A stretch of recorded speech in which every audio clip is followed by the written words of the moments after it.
performance based on one of the greatest emperors in Indian history, Sri Krishna Devaraya, the mighty ruler of Vijayanagara Empire. So dear audience, sit back and enjoy as we take you on a journey to the magnificent Vijayanagara Samraj. Thank you.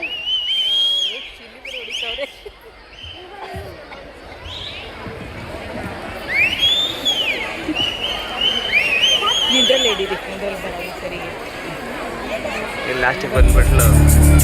ಶ್ರೀಮನ್ಮಹಾರಾಜ ರಾಜಾಧಿರಾಜ ಕರ್ನಾಟಕಾಂಧ್ರ ಕುಲ ತಿಲಕ ಶ್ರೀ ಶ್ರೀ ಶ್ರೀ ಶ್ರೀ ಕೃಷ್ಣ ದೇವರಾಯ ಮಹಾರಾಜ ಬಹುಪರ ಬಹುಪರ.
ರಸಿಕರಿಗೂ ಕೃಷಿಕರಿಗೂ ಬೇರೆ ಬೇರೆ ಬೀದಿ ಮುತ್ತುಗಳು ರತ್ನಗಳು ಸೇರಿನಲ್ಲಿ ಅಡೆದುಕೊಡೋ ಸಂತೆಪೇಟೆ ಬೀದಿ.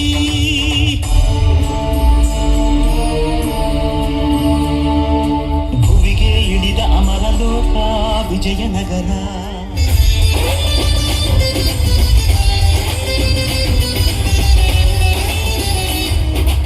ಹಿಂದೂ ಸಾಮ್ರಾಜ್ಯ ನಕ್ಷೆ. ಅದರಲ್ಲಿ ನಮ್ಮ ವಿಜಯನಗರ ಸಾಮ್ರಾಜ್ಯ ವಿಜಯ ವಿದ್ಯಾರಣ್ಯ ಸ್ವಾಮಿಗಳ ಕಾಲದಲ್ಲಿ ಕಾವೇರಿಯಿಂದ ಕೃಷ್ಣಾ ನದಿಯವರೆಗೂ ಹಬ್ಬಿತ್ತು. ಈಗ ಅದೇ ವಿಜಯನಗರ ಸಾಮ್ರಾಜ್ಯ ಸಂಸ್ಥಾನದ ಮಟ್ಟಕ್ಕೆ ಬಂದಿದೆ. ಹಾಗಾದರೆ ಕೈಬಿಟ್ಟು ಹೋಗಿರುವ ರಾಜ್ಯಗಳನ್ನು ಗೆಲ್ಲಲು ಮತ್ತೆ ನಮ್ಮ ತಂದೆಯವರು ಪ್ರಯತ್ನಿಸಲಿಲ್ಲವೇ ಅಪ್ಪಾಜಿ? ಪ್ರತಿ ನಿಮಿಷವೂ ಪ್ರಯತ್ನಿಸುತ್ತಲೇ ಇದ್ದರು. ಕೆಲವು ಸೀಮೆಗಳನ್ನು ಗೆದ್ದರು, ಗೋವಾ ರಾಜ್ಯವನ್ನು ವಶಪಡಿಸಿಕೊಂಡರು. ಆದರೂ ಅವರ ಹೆಬ್ಬರಿಕೆ ಈಡೇರಲಿಲ್ಲ. ನಾವು ಈಡೇರಿಸುತ್ತೇವೆ ಅಪ್ಪಾಜಿ, ನಾವು ಈಡೇರಿಸುತ್ತೇವೆ. ಕನ್ನಡ ರಾಜರಾಜೇಶ್ವರಿಯ ಕುಂಕುಮದ ಸಾಕ್ಷಿ, ನಮ್ಮ ಮನೆಯವರಾದ ತಿರುಪತಿ ತಿಮ್ಮಪ್ಪನ ಪಾದ ಸಾಕ್ಷಿ. ಇಂದಿನಿಂದಲೇ ಮತ್ತೆ ಹಿಂದೂ ಧರ್ಮ ಸಾಮ್ರಾಜ್ಯದ ಹೃದಯವಾದ ವಿಜಯನಗರದಲ್ಲಿ 3 ರಾಜರ ಗಂಡ ಶ್ರೀ ಕೃಷ್ಣ ದೇವರಾಯ